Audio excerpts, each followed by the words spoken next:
4 things we do on a couples retreat. Yeah. Right. Now, we have been doing this ever since we got married. So every year we go somewhere for a weekend, whatever, no matter how busy we are, just to spend time alone. Now, we call it vacation retreat, because like we just measure together. Well, now we're going to change now that baby's in and stuff like that. And now we are also in an environment where it snows, like right now it's 22 Fahrenheit. I don't know, that's about maybe -4 or something degrees Celsius. I don't know, correct me if I'm wrong, but whatever that looks like. But it's really cold, right? And so, like, going for a vacation now, you can do a lot of fun stuff outside. Right. And so, like, we are trying to, like, separate vacation in the summer and then retreat in the end of the year. But in the winter, but for so far we've done vacatry. We meshed both because the weather conditions were favorable at the time when we used to be in New Orleans. And so we call it, we have 4 P's. If you know me, I'm an acronyms geek. I like alliterations. It makes it easy to remember stuff. So the first P we encourage couples to do when they go for a retreat. Now, first of all, if you're already doing a retreat, do start doing it. That's what we say.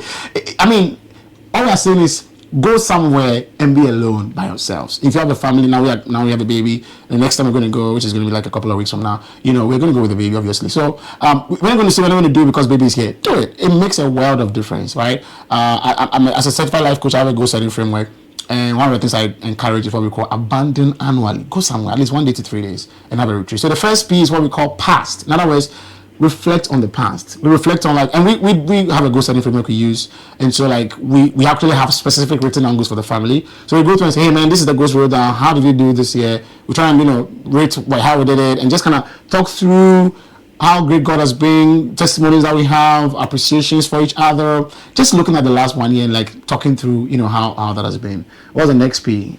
So the next P that I want to talk about is plan. Of course, after reviewing your goals, you would want to set goals for the next year. And this is family goals, not necessarily personal goals. And so we go through our goals. We see the ones that we're good at, that we want to increase or we want to maintain. Right. We see the ones that we're not able to achieve and, like, we want to modify or take out.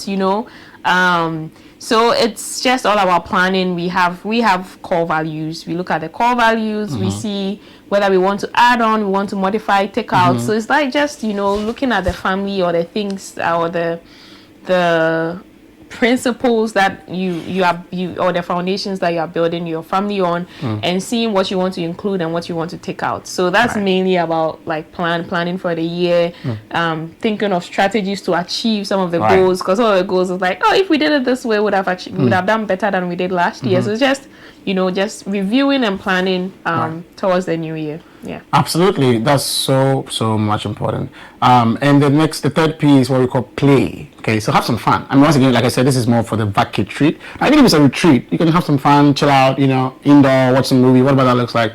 And so, plan to have some fun. I remember, first year went to Mississippi, next year went to Pensacola in Florida, and those are amazing beaches. We just walk around the beaches, just go out to eat. I mean, even last year, even though it was quite cold and Gloria was pregnant, we went out to eat, which was the play part, because it was really cool. We couldn't do much outside.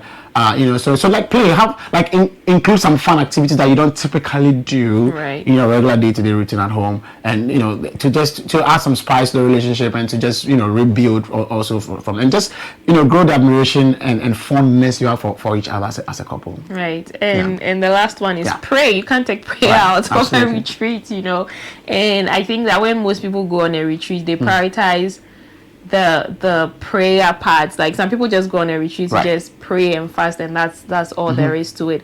And so that's why it's like the most important thing, though, but it shouldn't be the only thing, because the things we said earlier are also very spiritual things, honestly speaking. But prayer, you can't take prayer out. You can't take if you'd want to fast, so that you want to hear the Lord more and everything, it's very important. You pray, thanking God for the past year, and also praying into the next year, because He's the only one. All the things with the planning and all of that, He's the only one that can help us, right? So praying is very important, and it's a very crucial part of a retreat that you can't take out. So sure. And when she mentioned the spiritual thing, I'm like, yeah, that's true. You may be thinking, you said this is from a Christian perspective, not sharing one scripture. We can give you 20 scriptures on all of these things, right? But we don't necessarily want to read all the scriptures. But if there's one scripture you can think about with planning and stuff like that, like Proverbs 21:5 says, good planning and hard work leads to success, or leads to prosperity. Another scripture that says, all hard work brings a profit. Proverbs 14:23. Now you think of Proverbs, I believe it's 29:11. says many are the plans in the man's heart, but it is the Lord's purpose that prevails. But the man had a plan first, right? And to man belongs the plans of the heart, Proverbs 16:1. But from God comes reply to the tongue. Like I can give you so many other scriptures that confirms all of these things. And so this is also very spiritual, like you said, and it's all very biblical.